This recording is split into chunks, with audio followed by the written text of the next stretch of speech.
I woke up this morning and I was really excited to come to church. And I thought about a verse that says, I was happy when they said unto me, let us go up to the house of the Lord. And a big part of it for me was because I wasn't here last week. And whenever I'm not here, I always look forward to being here the next week because I miss being with us. Last week I was up at Walker Harbor Church, and it's one of our other campuses. Pastor Wally was here, and then I caught later that Wally preached 51 minutes. I'm like, holy smokers. That guy went on forever. And if anybody can pull it off, I'm like, it's Wally, because that guy has all kinds of energy, loves it, loves to preach. And if you were here, you experienced what I shared the week before. One of my favorite preachers is Wally Harrison. And I promise, we'll swap again sometime. I'm going to pay that church back. I'll get up there and preach a 51-minute sermon to them. And this morning I thought, maybe I don't even have to preach, man. You guys got doubled up last week. But I'm really excited about what we're going to be talking about this week as well. And I want to start here. I want us to think about this, that we're different. We're wired up differently. We show up here differently. And when it comes to like how we use our feet, we're kind of different too. Some of us here, I don't know where you fall on the scale of walking to hiking to being a person that's an extreme mountain climber. Likely most of us fall in the other two categories. Not many are over here. But if you think about, like, maybe you're that kind of person, like, why would you want to climb up and down when you can walk on flat land and put your feet in the sand by the lake? I'm that kind of person. Some of us are wired up like, man, I like to scale the mountains, and I like a hike that has some challenge to it. Throw on a backpack and put some water in it, and then get up to a vista where you can see just these beautiful landscapes. Or some of us might be wired up that we actually look at 14ers, like 14,000 foot up. We think to ourselves, that's training ground for what I want to do someday. Like someday I want to scale Everest. There's a bunch of us like, why would you want to do that? Most of us are like, why would you even want to do that? Because only 861 people on planet Earth actually made it to the top of Everest in 2024. Not many people ever do it. And when you get up there, what for? Like when you make it to the top of Everest, what do you actually do when you get up there? Here's what they do. They fist bump, high five, shoot a picture, maybe plant a flag, and then immediately start thinking about how do we get off this mountain? How do we get off it? Because when you cross over like 11, 12,000 foot, you're in that area where stuff just really doesn't grow. Tree line, it's done. You're up above that. When you hit 26,000 feet up, your body starts rejecting it. What happens to them when they get up into that area? Your brain actually begins to swell. Your lungs begin to fill with fluid. At that level, you run the risk of heart attack. You run the risk of a stroke. Seizures goes through the roof.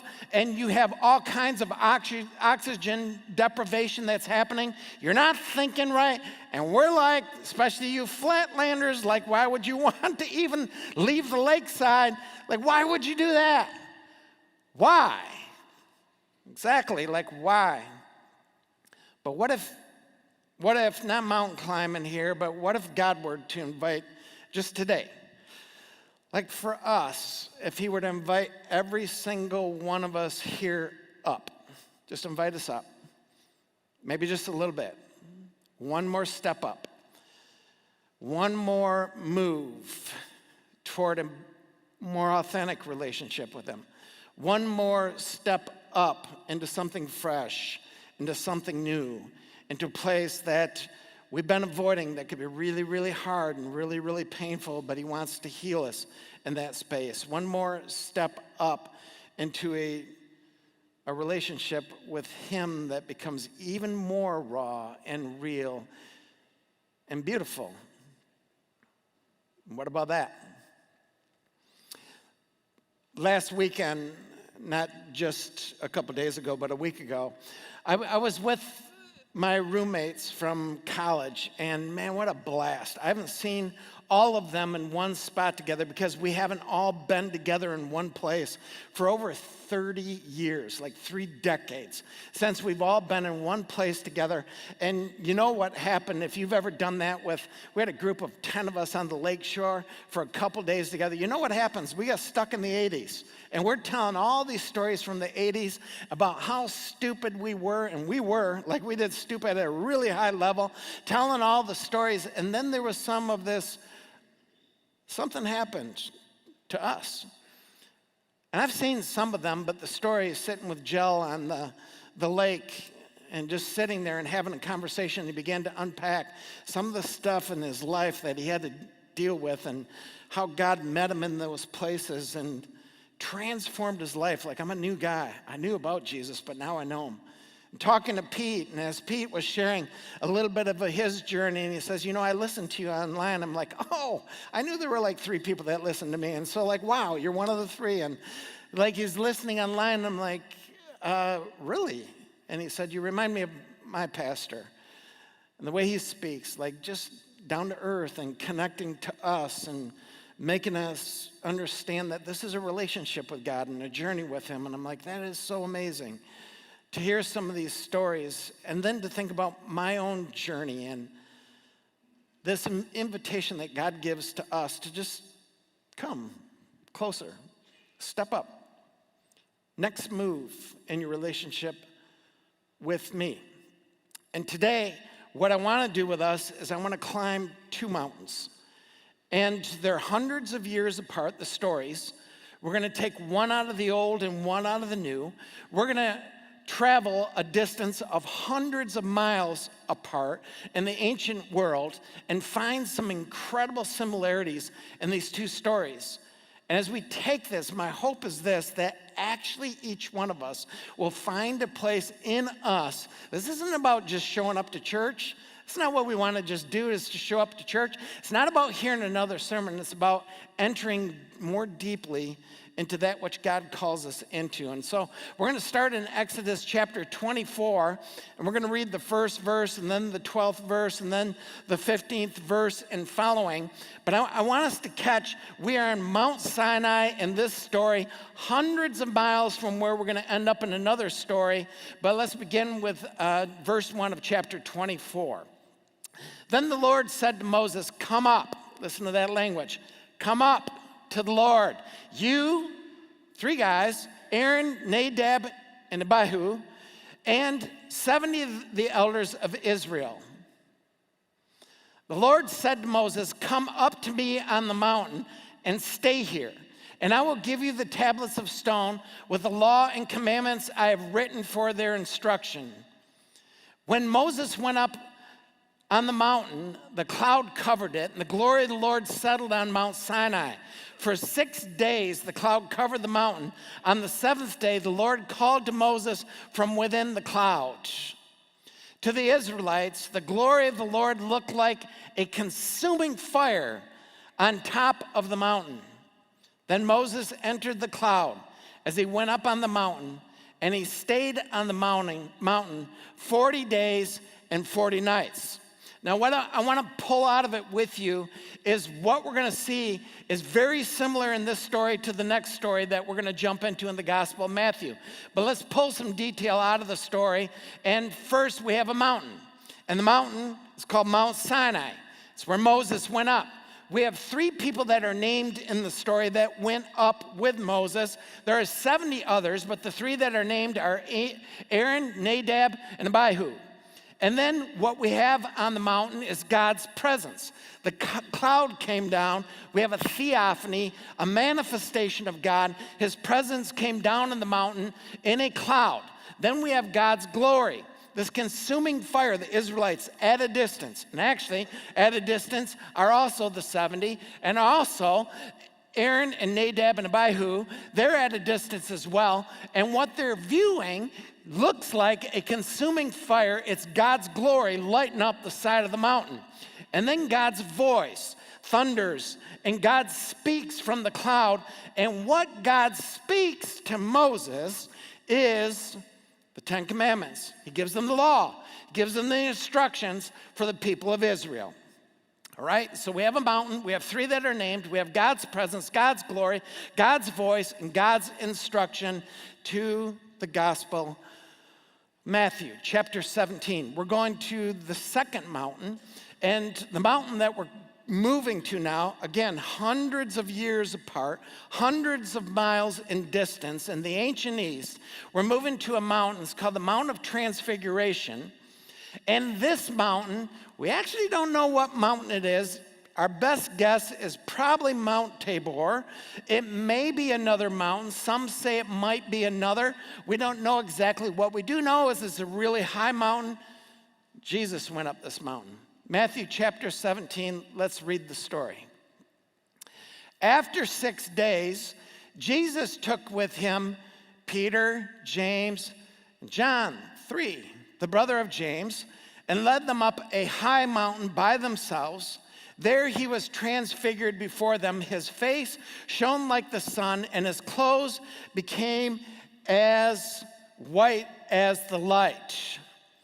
Just then there appeared before them Moses and Elijah talking with Jesus. Peter said to Jesus, "Lord, it is good for us to be here. If you wish, I will put up 3 shelters, one for you and one for Moses and one for Elijah." While he was still speaking, a bright cloud covered them, and a voice from the cloud said, "This is my son, whom I love. With him I am well pleased. Listen to him." When the disciples heard this, they fell face down on the ground, terrified. But Jesus came and touched them. It's kind of cool, isn't it? They are face down, terrified, and he walks over and he's like, "It's all right, boys. Get up. Don't be afraid." And when they looked up, they saw no one except Jesus. I want to pause right here a second, because here's the reality for me. At one point in my life, when I would sit and listen to stories like this, like, these are cool Bible stories. And that's all they were to me. There's like Bible stories, like a story that somebody wrote, and I never took the time to actually think, these really happened. Like, these aren't just stories that are stuck in some pages. These are accounts of what took place. Like, Moses actually went up a mountain, and up there he had 3 companions, and up there, some of this stuff that took place is like, wow. And Peter and James and John actually went up this mountain with Jesus, and Moses actually showed up, and Elijah actually showed up, was conversing with Jesus, and they witnessed it, and a voice spoke, and they fell face down, and Jesus actually walked over and touched them. I just want to encourage anybody here that's like, man, that's a leap for me. Yeah, me too. It was a leap for me at one point in my life too.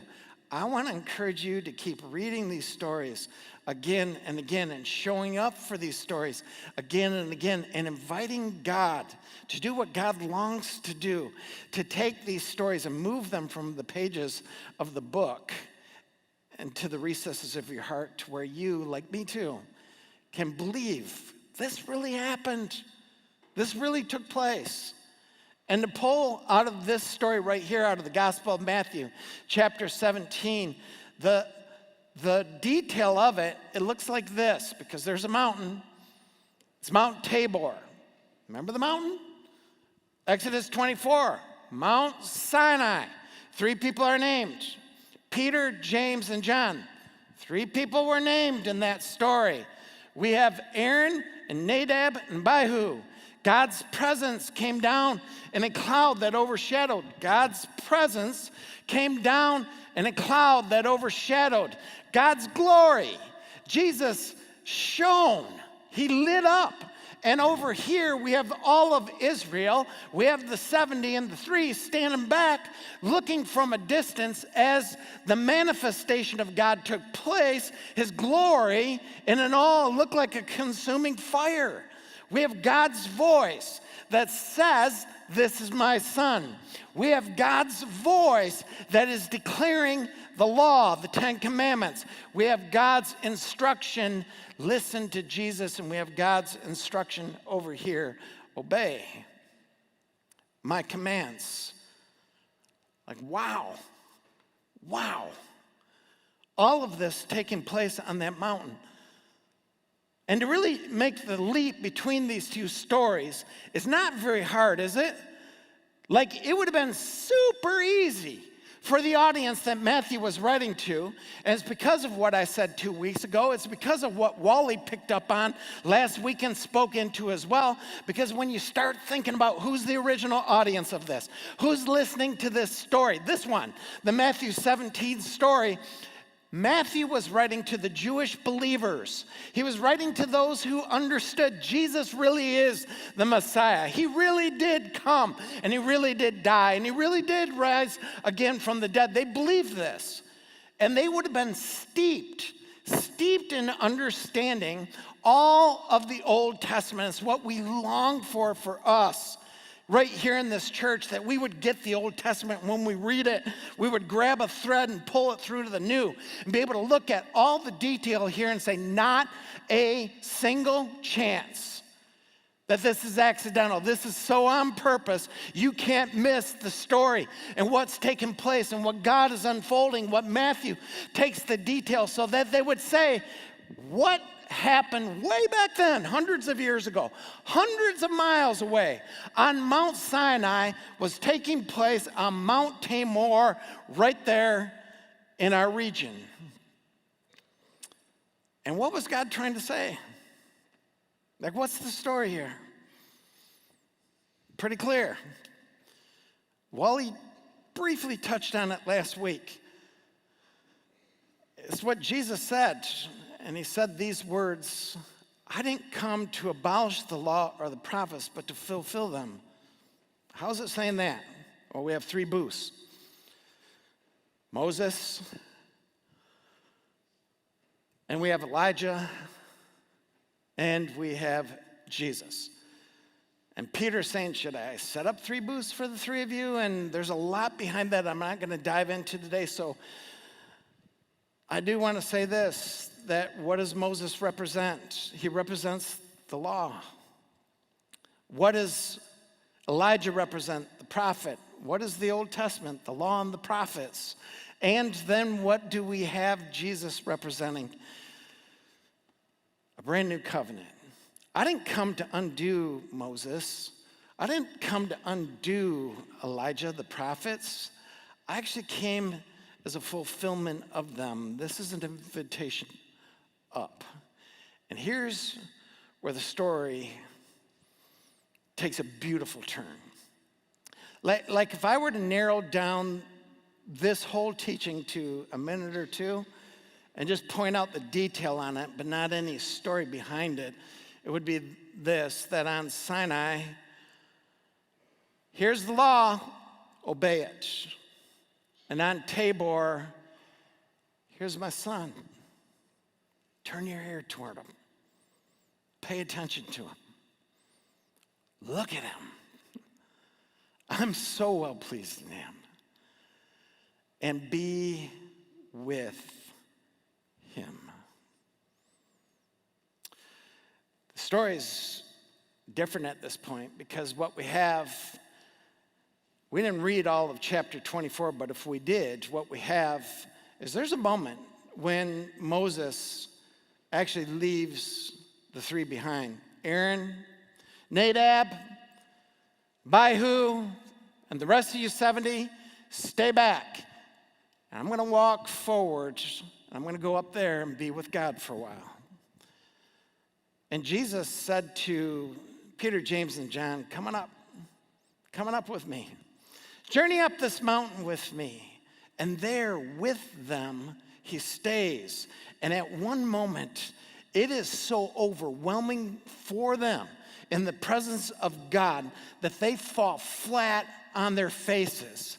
And what does Jesus do? But what we spoke about already, he walks over and he touches them. I mean, these guys had a moment to be them. unbelievable, amazing. And I think we have probably a lot of stories in this room that we could tell that hit that unbelievable, amazing level. And they don't always look like that, like climbing up the mountain and having this mountaintop experience, but we have these experiences of God, and I could think of so many from my own life where God showed up and I had experience of it. I could tell you stories of so many different friends. Just one of them, I have a friend that was clipping down the road in the wintertime. And as he was going down the road, it's one of those days in Michigan where people that are outside of our state don't get it, but we still drive 70, and he's clipping down the road at 70 miles an hour and hit black ice. So the roads looked clear until his car was sideways. And at 70, with a car sideways, when the rubber hit the road, his car took off, began to spin through the air, hit the ground, and tumble all the way into a ditch, landed wheels up, window blown out of this thing, the side window, and he sat there with glass in his lap, crawled out the window, and started making his way back to the road. He's fine. Another guy, seen the whole thing happen, pulled over and started running his direction, just expecting the worst. And when he saw my friend up and out of the car coming in his direction, he's like, "Whoa, you okay?" And he's like, "Yeah, I'm good." He's like, "Dude, do you believe in God?" And his response was, "Yeah, I believe in God. And if I didn't, I would now, like I would at this point." Like, wow. What an experience. And something that stuck with him. I have so many stories of my own, bigger or smaller. The point isn't, do we have stories this morning? The question would be, where's God calling us up to? What's the invitation up? Because these disciples, they had stories. Oh man, so many stories. And Peter, especially Peter, he's the one that always had his mouth open first. If you want to study Peter's life, it's a riot. And go to Matthew, Mark, Luke, John, just read the stories. Go into the book of Acts, and you'll see him. He's always kind of going first. Like they're out on a boat, and here's a story. He's out in a boat, and he looked out on the water and went, "What am I looking at?" And he saw Jesus doing this water walking thing, and he's like, "Amazing. Jesus, if that's you, can I come out and do some water walking?" And he's like, "Yeah, come on out, Peter. Come on out." And he got out of the boat and actually walked on the water for a bit. Amazing. There's a moment Jesus is having a conversation with his disciples, wondering what are the crowds saying, because they had their ear to the ground. And what they said is, well, what they're saying is maybe that you're John the Baptist, the guy that had his head cut off, he's back from the dead. And maybe you're Elijah, some are saying that, or Jeremiah, some of the other prophets maybe. It's like, okay, who do you say I am? Peter's first one with his mouth open. What a moment. First one with his mouth open and says, "You are the Christ, the Son of the living God." Another moment where Peter's in a boat, wakes Jesus up, and says, "We're perishing." I know Wally touched on that last week, but what Jesus did is just got up and spoke to the wind and the waves, wind and wave obeying, and Peter's a witness of that. He's like, who is this? Even the wind and the waves obey him. Peter's experiences were for real. And here he was on his face, and Jesus was inviting him again. Get up. Come on up. Let's not rush off this mountain, not this one. Let's not be in a hurry to come up and have an experience and then just go back down again. Let's just be with each other. Let's do that. That's the story of my life. Like, it really is. And sometimes I forget about it, but when I was sitting with college mates from 30 years ago, and we started telling stories, and not the old ones, but the new ones. Like, where are you today? What's God been up to in your life? There was a day that I already said it. Some of these stories were just stories. And then I moved to the place where, I want to be a good Christian. That's what I want to do. I want to be a good Christian. What's a good Christian do? Well, you don't swear, you don't drink, you don't smoke, you don't do these things. And what do? Well, you be nice, you be kind, you help people. That's what you do. And I had this whole thing wrapped up into the do's and the don'ts, and it's like Mount Sinai feel. This is the law, do it. And then I had a Mount Tabor experience. This is my son. This is my son. Be with him. Be with him. That changed everything for me. I read a story, it was years ago, but I was reading a story, and I don't remember all the detail around, but I do know the story had an impact on me. I think her name was Marcia, but Marcia was a nurse, and as a nurse, she gave her life. Some of you have given your life to this as well in the medical field. You gave your life to actually stepping into really hard places for people, where they're hurting, where they're struggling, where anxiety runs high. And so for 12 long-hour shifts, she would step into people's pain and suffering. And in that place, she had such a great heart. She gave herself to it. But one day, there was a young patient, a young child that died. Even though they gave everything they could to help this child, the child died. Exhausted, she was walking out of the hospital, and she walked past the chapel. And she looked at the chapel and thought, nope, I'm not going in there. I don't have anything to say. Made her way outside to a bench and was walking past that bench when she collapsed on it and just wept. She broke. An elderly gentleman came next to her and sat down and didn't say anything, just sat there. And eventually he just opened his mouth and said, you look like somebody who's carrying the weight of the world, and it's too heavy for you. First she didn't say anything, and then she said, I'm fine. Yeah, no, I'm not. I'm not fine. I'm not okay. I am carrying a lot of weight. And it feels so heavy. And I don't know what to do with it. I used to have faith. Now I don't even know if I could even hear from God at all. And there they sat in the silence, faces turned down. And then something he said reached out and touched her. And he said, I have a story like that too. My wife died a few years ago, and in the loss of my wife, I felt that too, so alone, so much weight. I had a faith, but I just was no longer hearing from God. And then somebody said something powerful to me that helped me. I don't know if it'll help you, but it helped me. Said it's not always about hearing. Sometimes it's just about being with. And she said, that sounds great, but how do I do that? How do I even do that?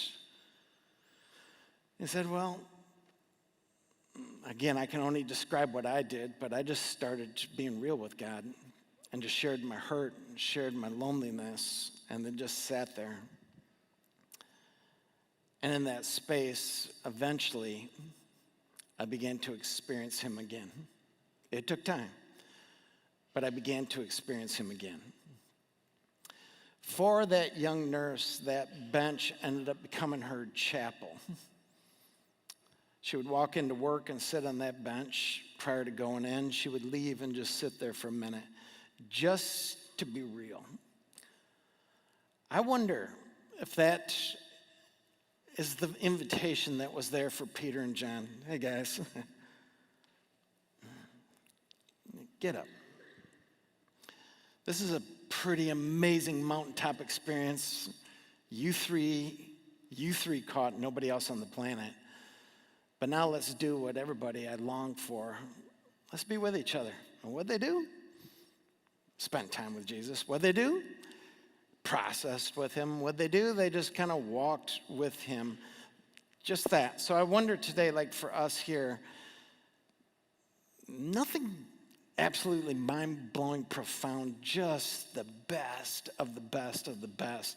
If the invitation up for you, I don't know what it is, but is to move maybe a little bit away from that space where we're going, it's about do and don't do. It's about going through the motions. It's about everyday sort of routine and stepping more into an authentic, deep, beautiful relationship with Jesus, just whatever that looks like. Finding your chapel and spending space with him. Let's pray. Lord, we thank you for two mountains. We thank you for two displays of your glory. We thank you for hundreds of years apart, and then a story that penetrates and goes past a moment in history. But you got put on display. Your heart for people got put on display. Your move toward Peter and James and John, you didn't say, stand back, guys, and watch from a distance. You invited them straight in, and then you moved toward them as you move toward us. Whatever our story is, wherever we're at, wherever our faith is, this is a moment for us to just recognize your call is up into something more real yet, up into something even more authentic, up into something that is fresh and new, up into a place where we can just be with you and practice your presence on a daily basis, not just showing up for you occasionally in the routine of life, but actually being with you. That's your longing, that's your heart. And so now, to that end, you who said, I didn't come to undo what Moses was. I didn't come to undo what the prophets spoke about. No, I am it. I'm the fulfillment of it. Listen, be with me. Amen.